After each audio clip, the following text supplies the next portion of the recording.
Buongiorno, buongiorno e ben ritrovati con Ore 13, sempre sui temi di attualità e gli approfondimenti insieme alla CGIL che risponde alle vostre domande. Ricordatevelo, quindi chiamiamo al numero di telefono 0422 1626 798 per tutti i dubbi. Oggi, lo avete visto, parliamo di partite IVA, di precari, di fisco, flat tax, famiglie, gli assegni familiari, tutto quello che riguarda questo mondo. Come sempre per cavalleria cominciamo presentando Rossana Careddu. Buongiorno, buongiorno. Rossana del Nidil Treviso, ma c'è il segretario generale del Nidil Treviso che è Luigino Tasinato. Buongiorno, ben trovato. Buongiorno. E con noi anche Alessandro Squizzato. Buongiorno. Alessandro, ben trovato anche a te, sempre Nidil Treviso. Allora, che cosa possiamo dire, perché sennò io arrivo subito alla flat tax, ve lo dico, ma poi perché secondo me anche da casa molti saranno interessati a capire qual è lo stato dell'arte, ma mi piacerebbe capirlo molto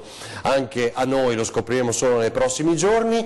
Introduciamo un po' il tema. Sì, oggi cosa possiamo dire a chi vi segue? Il tema che ci preme un po' più degli altri introdurre è la novità, che ormai non è quasi più una novità perché è da aprile che interessa gli assegni familiari. Gli assegni familiari sono una componente importante della retribuzione che entra nei nuclei familiari che hanno familiari a carico, soprattutto figli, e siccome sono soldi che arrivavano dall'INPS per il tramite delle imprese, delle aziende, dei datori di lavoro, è cambiata la normativa e mentre prima la domanda si faceva tranquillamente direttamente con il datore di lavoro, adesso non più, e questo ha un impatto notevole sui lavori precari, perché un conto è che uno lavori a tempo indeterminato in un posto, fa la domanda e funziona più o meno come prima. Con il lavoro parcellizzato, quello di un mese, di una settimana, prorogato, sì, no? Diventa complicato e quindi vorremmo un attimo spiegare un po' sta roba. Magari Rossana, che ha seguito più da vicino tutta questa partita, e sul cosa cambia, perché è importante che le informazioni, perché uno pensa magari, può capitare, cioè è cambiato da aprile, quindi è una cosa proprio recente. Però gli assegni funzionano di anno in anno dal 1° di luglio al 30 giugno dell'anno successivo e quindi il grosso delle domande arriva adesso ed è cambiato un po' la normativa e quindi non lo sanno, Rossana, come che percezione avete? Qualcuno vi ha già contattato? No, allora sì, nel senso che le nostre sedi comunque, cioè la gente viene da noi a chiedere come funziona adesso eccetera, perché appunto tutti erano abituati che presentavano i modelli al datore di lavoro e il datore di lavoro si prendeva il carico di pagare questi assegni familiari. Adesso i datori di lavoro dicono non è più mia competenza e la competenza è solo esclusivamente dei patronati. Quindi succede che tutti i lavoratori vengono dirottati nelle nostre sedi per fare queste domande.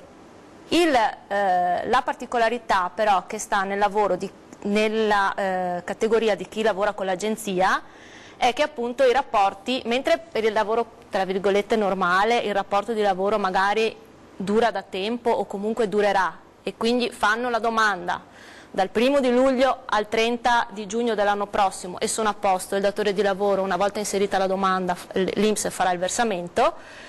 Chi ha un contratto di lavoro di 15 giorni oppure di 2 mesi oppure di 3 mesi fa un po' fatica a fare questo ragionamento e quindi il consiglio che si può dare è quello di fare le domande per tutti i periodi frazionati insieme.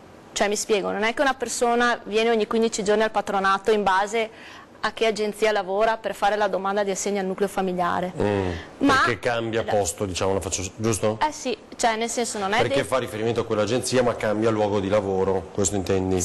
No, oppure cambia anche agenzia proprio. Ah, cambia anche agenzia. E quindi cosa deve fare? E quindi... In una volta sola come fa? Perché gli assegni al nucleo familiare si possono comunque anche recuperare, cioè non è detto che se non si fa la domanda entro il 1° di luglio del corrente anno, ad esempio, io perdo la possibilità di recuperare questi soldi. Retroattivamente, cioè, sì, no? Esatto, cioè può essere fatto anche retroattivamente, quindi queste persone possono andare anche successivamente una volta che hanno accumulato tutto il periodo. Questo perché? Perché altrimenti, come ho detto prima, ogni volta bisogna chiedere e fare questa domanda.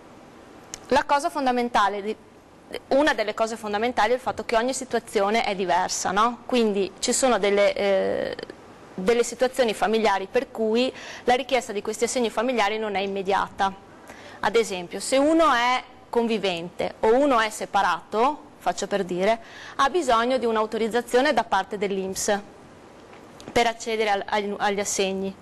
Questa autorizzazione non è detto che arrivi subito, quindi è bene che i lavoratori sappiano che nel momento in cui si recano al patronato, fanno la domanda, siccome l'INPS è e i patronati sono aggrediti in questo momento, i pagamenti potrebbero arrivare anche dopo, ma recuperano. Cioè se io faccio la domanda a luglio e il primo assegno mi entra a settembre, io prendo i 2 mesi precedenti. Comunque li prendo, sì. Luglio e agosto tu dici sì. li prendo lo stesso, sì. quindi non si sono perdono. persi quei soldi. Quindi non è...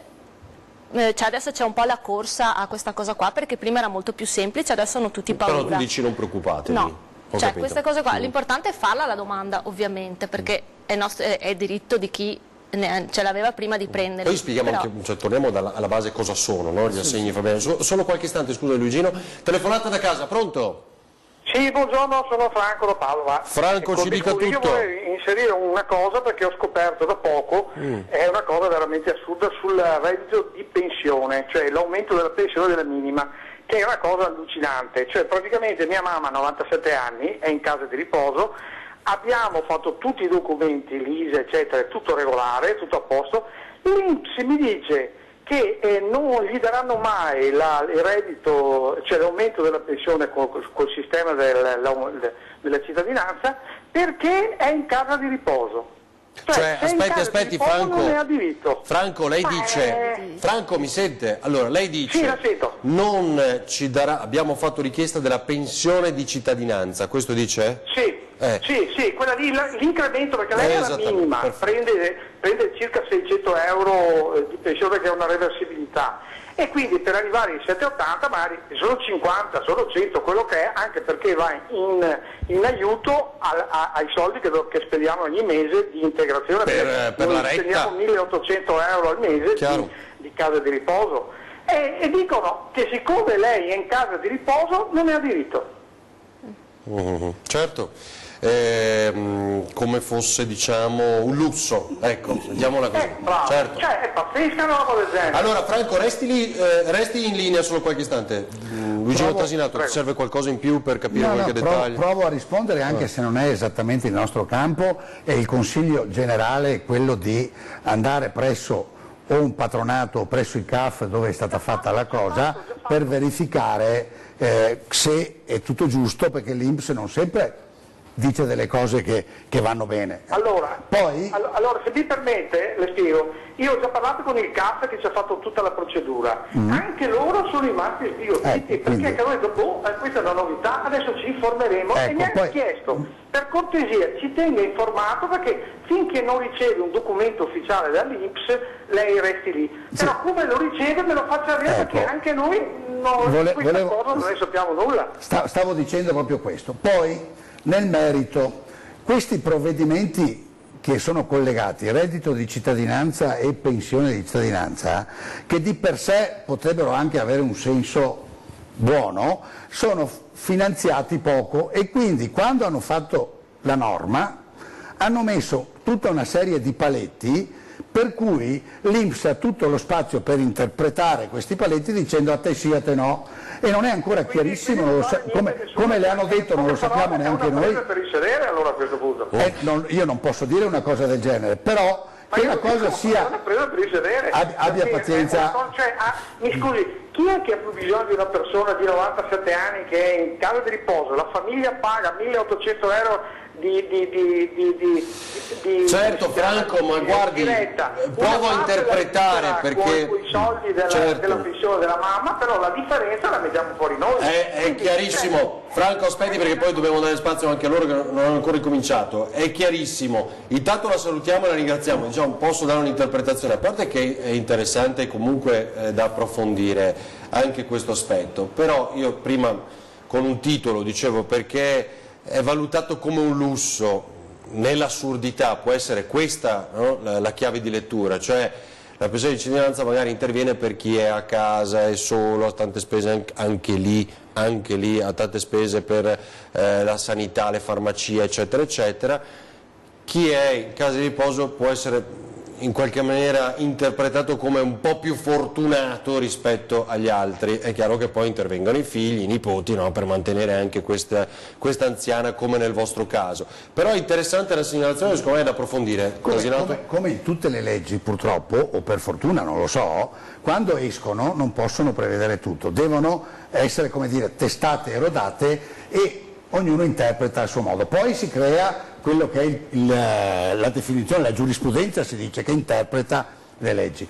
Oggi questa cosa qui, la pensione di anzianità, è uscita 2 mesi fa, stanno ancora arrivando le prime risposte. È chiaro che l'INPS darà delle interpretazioni che probabilmente, in funzione del fatto che il Ministero ha detto che bisogna spendere il meno possibile, questo lo sappiamo, sta interpretando tutto dicendo tu sì, tu no, tu poco, tu tanto, tu questo, tu quello.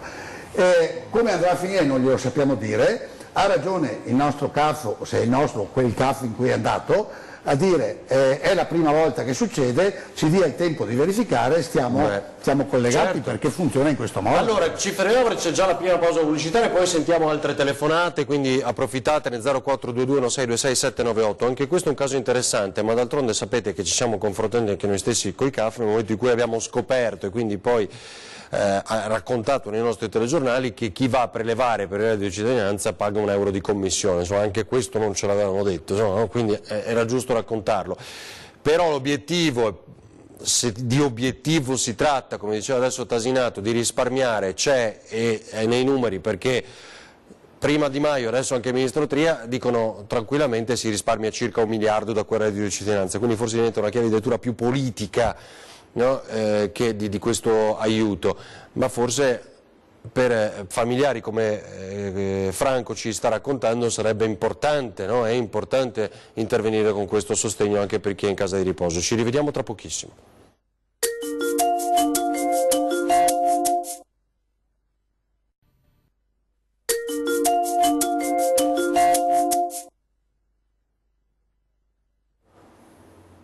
Allora, torniamo in diretta. Ringraziamo anche Franco, che poi ha chiamato ulteriormente, mi dicevano adesso Alessandro e Roberto, per dire che la mamma tra l'altro ha la demenza senile, però come detto, insomma, adesso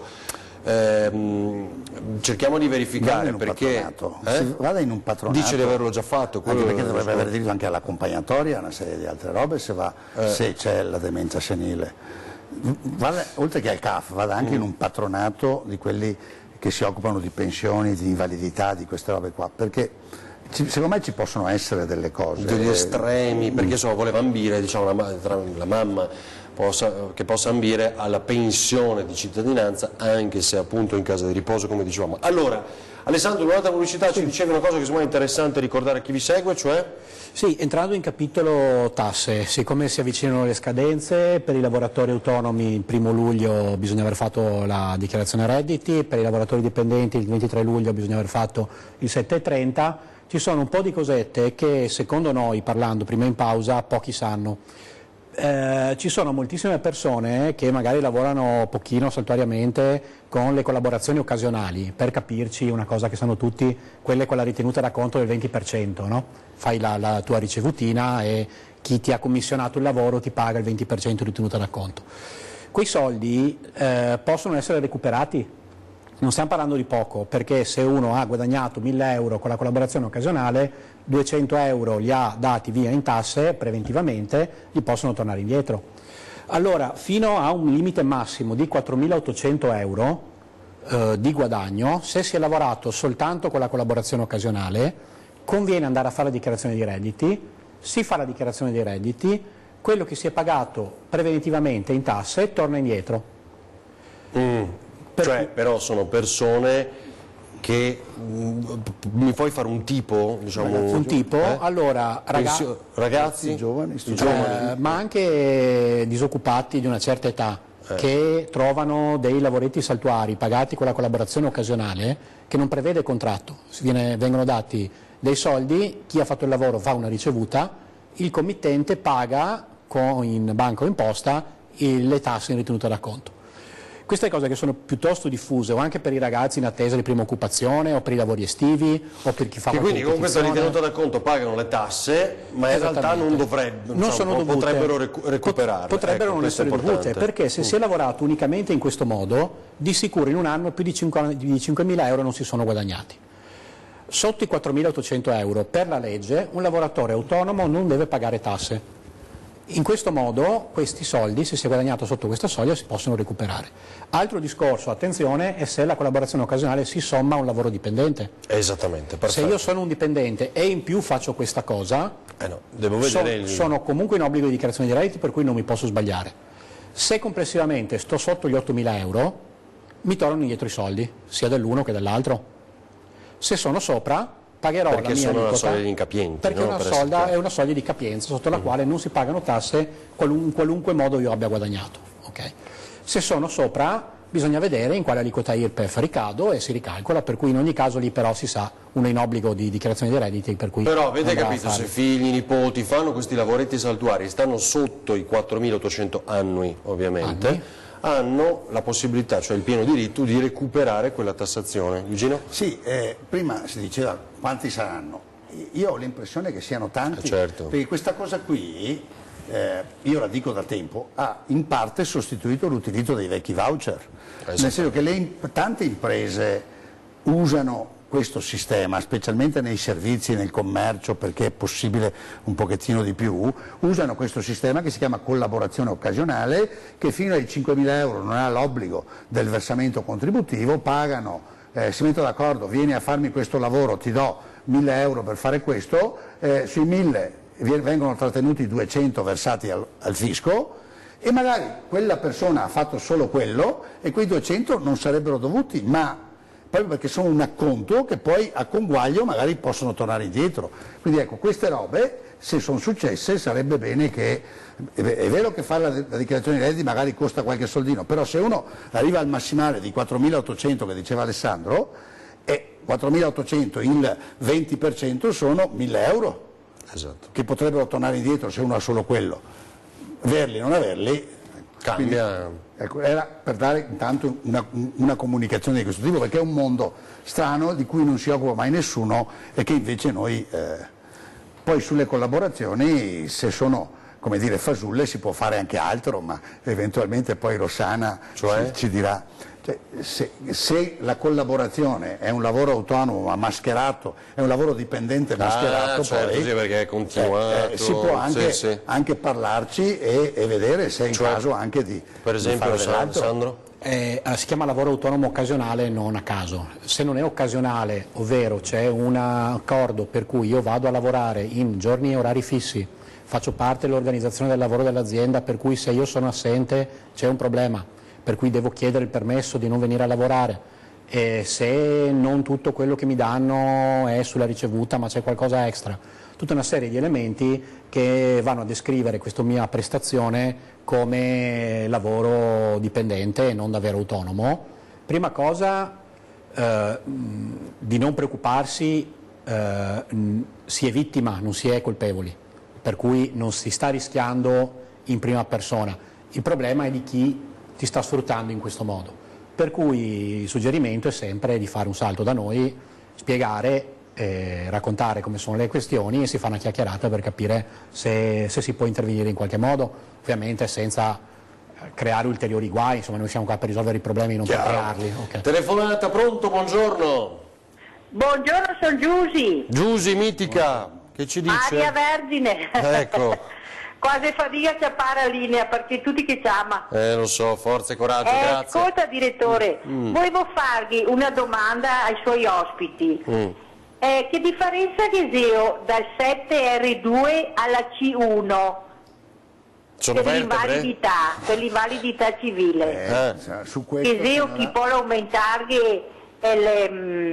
può aumentare l'assegno oppure resta sempre 516? La domanda, signora, è tecnica, noi non ci occupiamo di pensioni. Niente, però se lei va a uno dei nostri patronati, qualsiasi, le danno la risposta immediatamente e verificano anche magari se se ci sono differenze fa anche la pratica per recuperare se rispettano delle cose. Va bene, grazie, Niente, grazie. si figuri. Giusy, a lei un abbraccio, buona giornata. Ma pensavo ascoltandoti prima, Alessandro, e chi invece tra i più fortunati ha un lavoro fisso, quindi ha reddito dipendente e ha una collaborazione che però continua sempre negli anni, altrove, no? Magari un'altra, in quel caso? In quel caso Cioè è un lavoro anche quello, magari dipendente mascherato, ma è una collaborazione esterna, pur avendo già un lavoro, chiamiamolo così. Allora, se io contemporaneamente ho anche un lavoro mio, non cambia la natura della collaborazione che sto facendo. Se è illegittima la collaborazione rimane illegittima. Il problema è che devo ragionare io. Perché tu mi parli della partita IVA però. Io parlo dal punto di vista del lavoro autonomo, che può essere inquadrato con una partita IVA oppure con una collaborazione da lavoro autonomo occasionale. E se io lavoro come partita IVA ci sono casi in cui ho un inquadramento in un'organizzazione del lavoro aziendale per cui ho degli orari fissi, certo. Perché ci sono alcuni casi, gli studi medici, studi dentistici, studi ingegneristici, per cui ci sono degli orari da rispettare e quindi sono tenuto ovviamente. Ci sono casi in cui questa cosa non è così. Ti dico solo verifichiamo, perché non è detto che, che siamo senza speranza, diciamo. Siamo già intervenuti in molti casi ultimamente di lavoro autonomo occasionale fasullo e qualcosa si porta a casa. Chiaro. Allora, in ogni caso se ci sono due tipologie di reddito o due redditi bisogna comunque fare la dichiarazione dei redditi, sempre. È obbligatorio, se no si va in multa. Cioè se io ho il mio lavoro normale e il sabato e la domenica vado in pizzeria a fare il cameriere e mi pagano con la collaborazione occasionale e mi fanno la ritenuta da conto, io devo fare la dichiarazione dei redditi perché quei redditi devono essere dichiarati dentro al mio 730. Vi ricordo 042216269798, non abbiamo invece ricordato cosa sono gli assegni familiari, perché secondo me è anche importante chi vi ascolta. Chi lo fa, Rossana? Cugino? Rossana, ci dici tu un po' che cos'è questo mondo, quali sono, che tipologie? Allora, gli assegni familiari sono una somma che spetta a tutte le persone che hanno un lavoro dipendente, però si guarda il reddito del nucleo familiare. Cioè, mi spiego, se la persona ha diritto a ottenere l'assegno al nucleo familiare, se il nucleo familiare ha per il 70% il reddito da lavoro dipendente.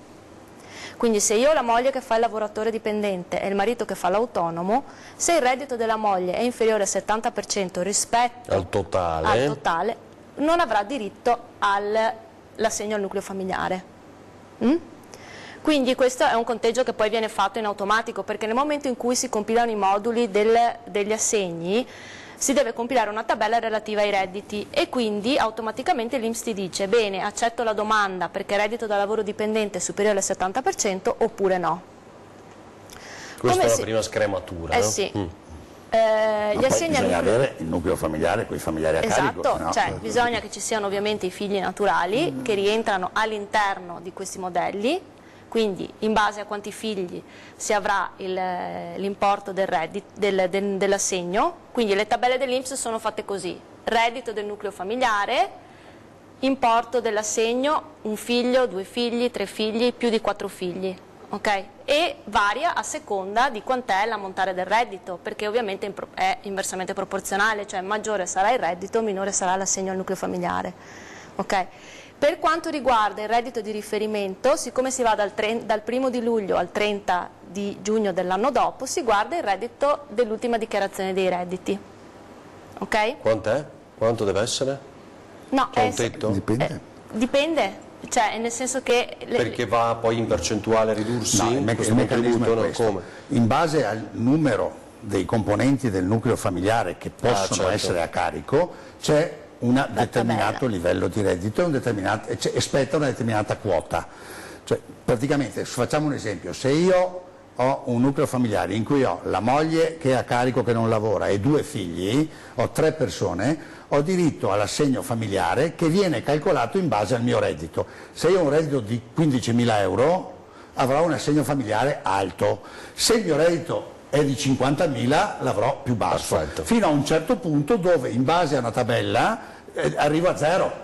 Però se io avessi 4 figli il reddito sale, perché quindi c'è una tabella fatta a scalare. Se io ho un figlio il reddito limite è, presumo, butto lì 30.000 euro, se io ho 4 figli il reddito limite è 50.000 euro. Se io ne ho 10 figli, cosa che qualche volta capita, il reddito è oltre il quale non lo prendo può essere anche vicino ai 100.000 euro. Certo. Quindi quello che voglio dire è che dipende è un parametro tra la composizione del nucleo familiare e il reddito dello stesso nucleo familiare relativo all'anno precedente. A incrocio. È un incrocio.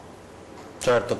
Allora, ancora pubblicità, ci vediamo tra pochissimo, vi aspettiamo.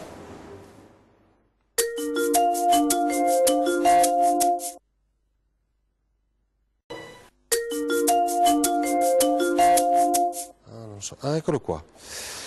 Allora, leggo dal comunicato di Cristian Ferrari, segretario del CGIL del Veneto. CGIL boccia la flat tax, Ferrari sgravi sui lavoratori, come proposta.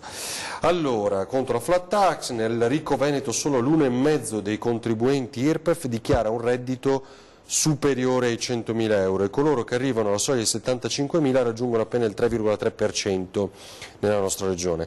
Sono per la stragrande maggioranza dipendenti e pensionati, 61%, avverte la CGIL del Veneto, più di 401.000 iscritti nel 2018, questi sono i dati che riguardano invece la CGIL. Insomma, che cosa pensate voi?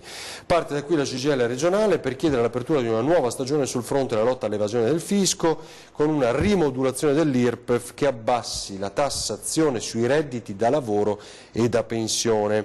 Bocciata la flat tax, che opererebbe un'ulteriore penalizzazione delle classi meno abbienti, dice il segretario Ferrari al CGIL del Veneto. Allora, immagino quindi non vi rende felici questo pensiero, questa idea di flat tax, come la volete voi? Allora, intanto ogni anno annunciano la flat tax, bisognerebbe un po' fare chiarezza su cosa sta succedendo, perché io ho l'impressione che la gente abbia tantissima confusione in testa su cosa è in vigore e cosa stanno promettendo, e non è colpa della gente, perché chi ce lo dovrebbe spiegare sta facendo una confusione, per non usare termini scorretti, incredibile. Allora, la flat tax che è oggi in corso riguarda i liberi professionisti con la partita IVA. È una estensione di una cosa che esisteva già, non è una nuova invenzione, e cioè è il fatto di pagare il 15% di IRPEF se si ha un reddito inferiore ai 65.000 euro lordi. Prima esisteva già, però il limite era i 30.000. Oltre a questo ci sono una serie di facilitazioni burocratiche e quelle invece vergono, perché effettivamente per una partita IVA notevole. Allora, partiamo da una ammissione che secondo me in poche volte lo si fa per chi non è partita IVA e non conosce bene questo mondo. Una partita IVA che guadagna 50-60.000 euro in un anno non è una persona ricca, no. Perché ha molte spese, perché ha una contribuzione che è tutta a suo carico, per cui come qualsiasi sia la tassazione il 25,7% di quello che hai guadagnato alla gestione separata dell'INPS ci va, a meno che tu non abbia una cassa del tuo ordine, se è un ordine professionale, per cui hai la tua quota al tuo ordine. Insomma, ci sono tutta una serie di cose per cui non sei un ricco, non sei neanche un povero. Hai delle cose che ti mancano. Ti manca un'assistenza sanitaria decente, ti mancano aiuti se sei una donna e vuoi far di figli, ti manca un'assicurazione che ti tuteli se ti fai male e hai un lavoro particolarmente che ti mette in esposizione di rischi di infortunio, ti manca una tutela per i periodi in cui non lavori e quindi non fatturi, ti manca una tutela se non ti pagano la fattura. Un lavoratore in libera professione che fa una fattura da 1.000 euro e semplicemente il cliente non gliela paga, e a me capita spessissimo di incrociare lavoratori di questo tipo. Cosa fa? Deve ingaggiare un avvocato e andare in causa civile. L'avvocato, per tenderci la mano e dirti buongiorno, ti chiede 5.000 euro. Vale la pena andare a recuperare questi 1.000 euro o te la metti via? Noi siamo in grado di entrare in questa situazione, provare a recuperarli, eccetera, però è una cosa che stiamo inventando noi, perché pensiamo che il sindacato debba intervenire. Però ci sono tutta una serie di problemi. Tutta una serie di problemi che la flat tax non risolve. Per chi guadagna meno di 30.000 euro e che quindi ha un netto di 1.000.000 di euro al mese, la situazione non è assolutamente cambiata. Per chi ha un netto di 1.800, 1.900, 2.000 al mese la situazione è estremamente migliorata, ma diciamo che è gente che più che avere qualche centinaio di euro in più, forse era meglio avere più soldi da poter investire nel dargli diritti, che poi non ti puoi riprendere indietro. Per chi guadagna moltissimo, non è che stiamo scoraggiando l'evasione, perché se tu sapevi prima che avresti guadagnato 32.000 euro in un anno e magari ti veniva la voglia di metterne 2 o 3 in nero per star sotto e non avere le aliquote dell'IRPEF normali, Adesso hai spostato semplicemente la soglia. Adesso chi ne guadagna, diciamo arriva a 65, chi ne guadagna 70 magari dice mi sa che magari se per cui non abbiamo risolto il problema. Allora, scusa Alessandro, c'è una telefonata. Pronto, buongiorno. Buongiorno. Prego signora. Buongiorno. Sono Silvia dalla provincia di Treviso. Sì. Volevo chiedere un'informazione sul discorso degli assegni familiari. Perché a me è stato detto che quando i ragazzi raggiungono l'età dei 18 anni non hai diritto, e magari non c'entra tanto il reddito complessivo tra il marito e la moglie. È vero o non è vero? Soglia dei 18 anni dei figli. Sì, cioè nel senso che non è che adesso io l'ho detta spicciola, nel senso, però ci sono vari elementi che compongono ovviamente queste richieste, tra cui l'età dei figli ovviamente, perché la differenza tra assegno al nucleo familiare e carico fiscale è sostanzialmente questa.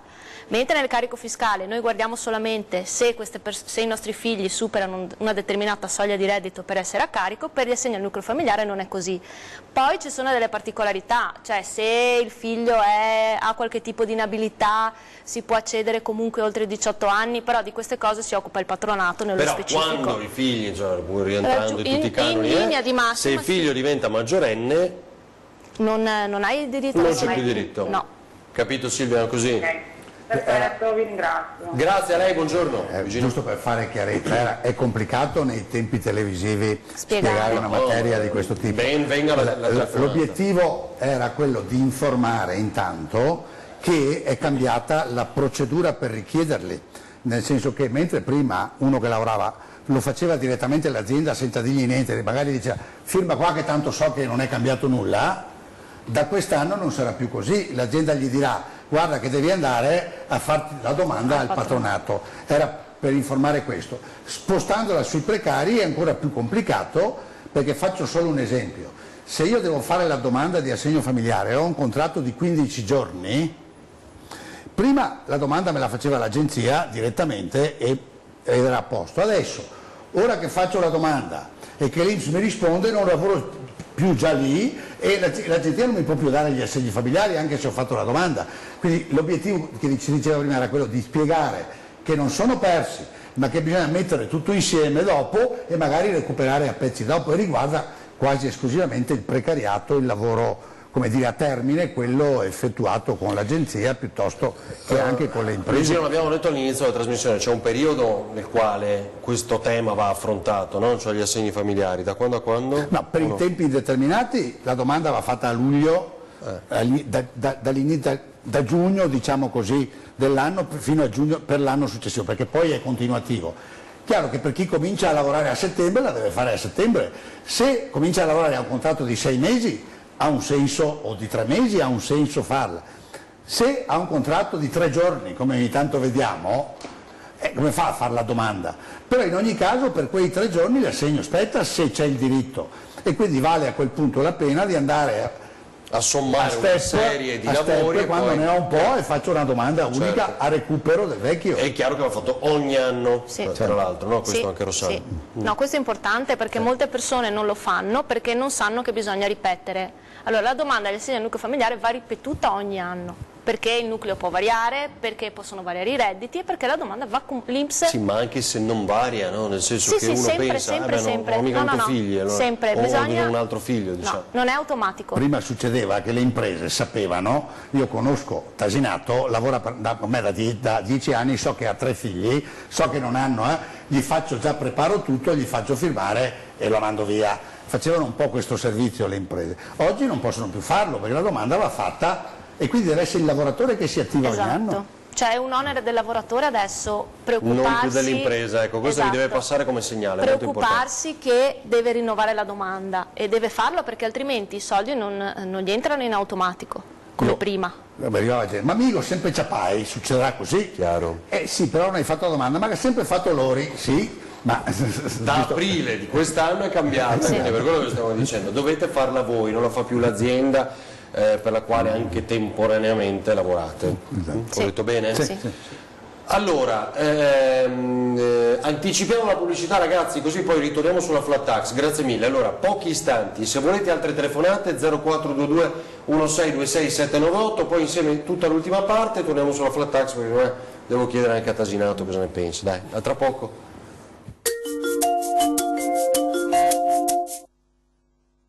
Torg.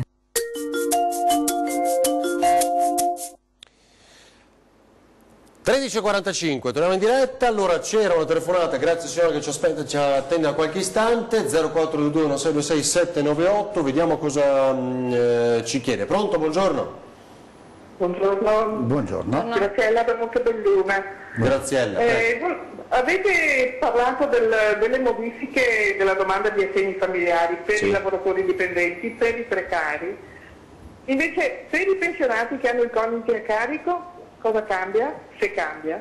Allora, quando riguarda l'assegno al nucleo familiare all'interno delle pensioni, il consiglio che le do io è di andare presso le nostre sedi dai pensionati, che fanno tutti i controlli del caso ed eventualmente fanno loro la domanda per ottenere questo assegno, perché è diverso il meccanismo rispetto al lavoratore dipendente, quello della pensione. Quindi non deve andare in un patronato, ma deve andare dai pensionati che controllano la sua posizione INPS e controllano se lei ha diritto o non ha diritto e come fare per ottenere se ha diritto. Cioè SPI-CGIL, tanto per Sì, intenderci, allo ecco, SPI, quella deve andare allo SPI. un'altra sezione che spesso Sì, ospite deve qui. andare allo SPI della sede. L'anno scorso già la percepivo gli assegni familiari del coniuge a carico, devo rifare la domanda anche quest'anno? Allora, quello che dicevamo prima, sì, va sì. allo SPI e si informa su questa cosa devo qua. comunque passare. Sì, faccia un passaggio allo SPI e le spiegano loro come fare. Cioè Graziella, è quello che dicevamo prima, che magari è nel pensiero di molti, l'ho fatto l'anno scorso, non lo devo rifare, invece ogni anno va fatto. Per i pensionati a maggior ragione faccia questa Non è verifica. detto per i pensionati, Esatto, no? faccia questa verifica Però per quanto riguarda le Oppure pensioni. chiama Però quando c'è lo SPI. mercoledì prossimo bisogna vedere se Va lo SPI. bene. Va bene, grazie signora, buona Grazie. giornata. Buona giornata. Perché in effetti non è che abbiamo detto, non è che assegno familiare solo se ci sono bimbi, no? No. Bambini, figli, eccetera. Coniuge, Cioè, Anche la moglie, anche il coniuge, a sì. carico. Allora, Tasinato, cosa dice quindi di questa flat tax? La polemica, si fa o non si fa? Che tipo di flat tax è? Posto che non abbiamo capito, e ricordiamo sempre che nel contratto di governo c'è scritto 15 e 20%, quindi sarebbero due aliquote, per ora si parla ormai solo del 15. Quello che c'è scritto, come diceva bene Alessandro, resta scritto lì ma non c'è poi nei rifatti. L'unica roba che hanno fatto è quella che ti spiegava bene Alessandro, e cioè hanno esteso a un settore, le partite IVA, una cosa che c'era già, hanno semplicemente aumentato il tetto del reddito sul quale si applica questa cosa, cioè da 30.000 a 65.000, punto al momento. Poi invece si chiacchiera tanto e quindi io sulle chiacchiere faccio fatica anche a fare dei ragionamenti, però c'è un punto che è fondamentale. Siccome le parole hanno un senso, flat tax, anche se detto in inglese, vuol dire tassa piatta, vuol dire che tutti pagano la stessa aliquota di tassazione. Si capisce così?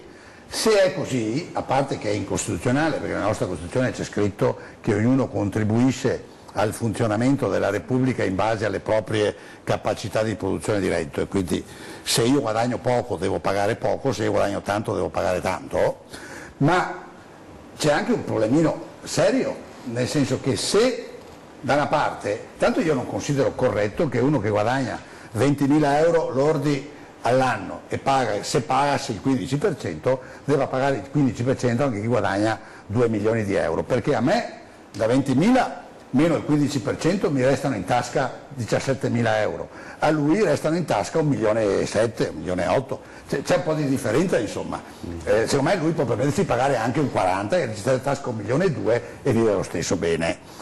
Detto questo, l'altra cosa importante è a chi non piacerebbe che venissero abbassate le tasse. Certo. Io per primo, il problema è però L'effetto. che noi abbiamo un equilibrio, i soldi che lo Stato incassa dalle tasse non se li mette in tasca qualcuno, almeno speriamo, ma vengono spesi per gestire lo Stato. Ora qualcuno mi deve spiegare, rispetto al fatto che una flat tax di quel tipo costa dai 60 ai 70 ai 100, perché cifre miliardi l'anno. No, hanno detto 30 adesso. Sì, dipende da come la fanno, certo. Perché insomma, se abbassiamo le tasse a tutti al 15%, mancano 150 miliardi, i conti sono questi, perché l'IRPEF è oggi di 200 miliardi, se la bassa ne mancano 100, 120, insomma, cifre ne sparano tutti. Il punto è, come fanno a fare le stesse cose di prima se mancano X miliardi? Dove tagliano? Cioè, io vorrei che mi spiegassero questo, perché se poi alla fine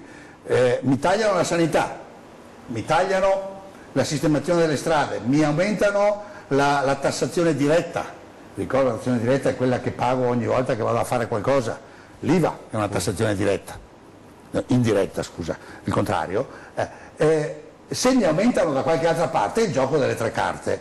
E poi l'altro tema che nessuno dice ma che è nell'aria è, siccome c'è una certa quota dell'IRPEF che viene versata, quasi tutta dal lavoro dipendente, fra parentesi, dal lavoro subordinato, c'è una quota che ritorna indietro attraverso il meccanismo delle detrazioni, sia quelle da lavoro dipendente che sono le buste paga, sia quelle se io faccio dell'istrutturo casa, scarico le spese mediche, faccio delle cose. Se alla fine mi dicono paghi il 5% in meno, però ti tolgo tutte quelle robe lì, e alla fine il risultato è lo stesso, è il meccanismo. Come rischio. Ecco, quindi si tratta di capire bene, nessuno è contrario all'abbassamento delle tasse, cerchiamo di capirci però che non ci prendano in giro, lei dice, per quella parte del corpo che non si può dire. Insomma. Allora, telefonata, pronto, buongiorno. Buongiorno, io sono Giancarlo da Silea. Giancarlo, ci dica tutto. Da Silea, sì, buongiorno. E volevo domandare alla signora sindacalista, che è abbastanza ferrata in questa materia, qual è la soglia di reddito che una famiglia, se supera quelle soglie di reddito, non ha più diritto agli assegni familiari. Guardi, che ho sentito, Giancarlo, è la stessa domanda che facevo io prima, cioè io mi ricordavo il bonus Renzi, quelle cose lì, altro tema, però, e c'erano i 90.000 mi pare, no? Era la soglia familiare. Però dipende, lo dicevamo prima, da questo incrocio dei dati, quanti sono i componenti familiari, quanto è il reddito. Se vuole fare una domanda per lei, Giancarlo, vuole citarci il suo caso? No, scusi, volevo dire, allora una famiglia che supera i 90.000 euro è considerata povera e per gli assegni familiari. Una famiglia di pensionati che supera i 20.000 euro è considerata ricca e gli tagliano la pensione. Cioè, io dicendo questa cosa qui non cambio niente, ma che almeno sappiano le persone che c'è questa discrasia, non disgrazia, discrasia tra quelli che tirano tanto e quelli che tirano poco. Ecco, volevo dire solo questo. Aspetti. Giancarlo, ma perché lei dice sopra i 20.000 taglia le pensioni? Perché sì, lordi, 20.000 lordi, a me hanno tagliato il 3% sulla pensione mensile. Che è un'altra cosa. L'OBISM c'è solo quello che tiro in gennaio, in aprile, però non c'è scritto quello che tiro in dicembre. C'è scritto solo la tredicesima. Ne abbiamo parlato varie volte anche qui, ma aspetti Giancarlo, così sentiamo Luigi Tasinato. Grazie intanto. Grazie. A lei, buongiorno, allora, buongiorno. Io capisco, però sono due cose totalmente diverse. L'assegno familiare è una somma che lo Stato, attraverso l'INPS, riconosce a dei nuclei familiari che hanno coniuge e X figli, un certo numero di figli a carico che devono mantenere, e glieli riconosce per il fatto che devono mantenere il nucleo familiare. Tant'è che sono soldi che sono esentasse, arrivano dall'INPS, non fanno reddito e servono a questo. Vengono dati solo se la famiglia è dentro a determinati parametri che sono a scalare in funzione del numero di figli e del reddito conseguito l'anno precedente, e vanno per la loro strada. Pensioni è il conguaglio di adesso. La pensione, i pensionati si presuppone non abbiano figli minori di 18 anni a carico e se ce li hanno rispettano, può capitare che abbia il coniuge a carico e rispettano gli assegni familiari.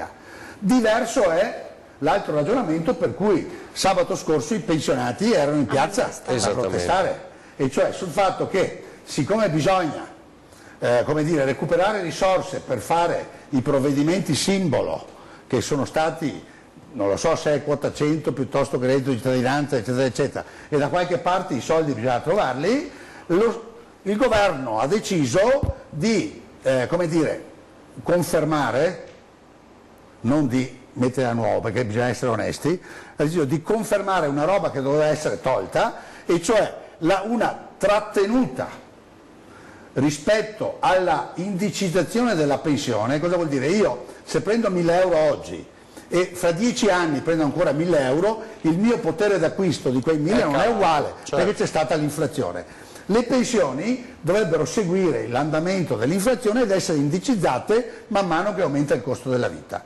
Su questa fetta di indicizzazione, per le pensioni superiori a 3 volte il minimo, cioè i 1.500 euro lordi all'anno, è stato deciso di trattenere una parte.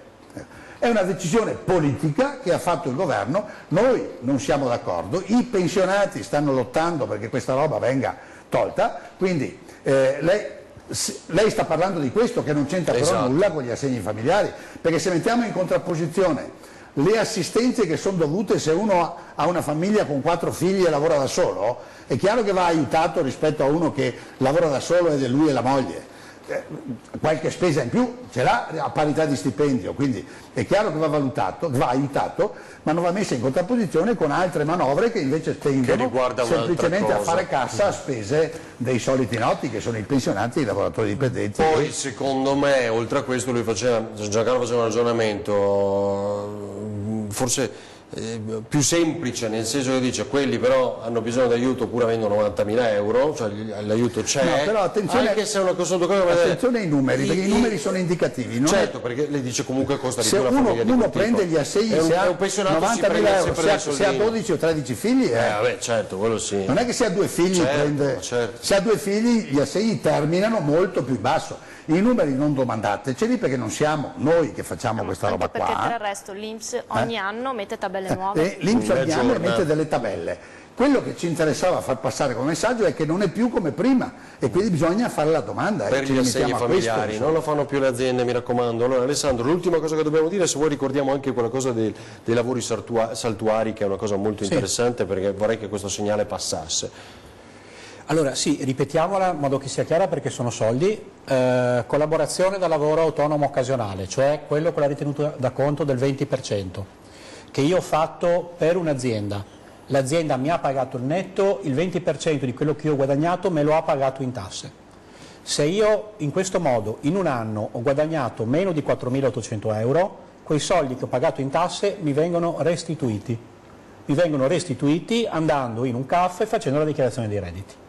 Per cui consiglio di andarlo a fare. Ovviamente il discorso è diverso se io contemporaneamente ho fatto anche altri lavori e ho guadagnato anche in altri modi, ad esempio come sul lavoratore subordinato e altre cose, ma lì la dichiarazione dei redditi la devo fare per forza, per cui lo scopro.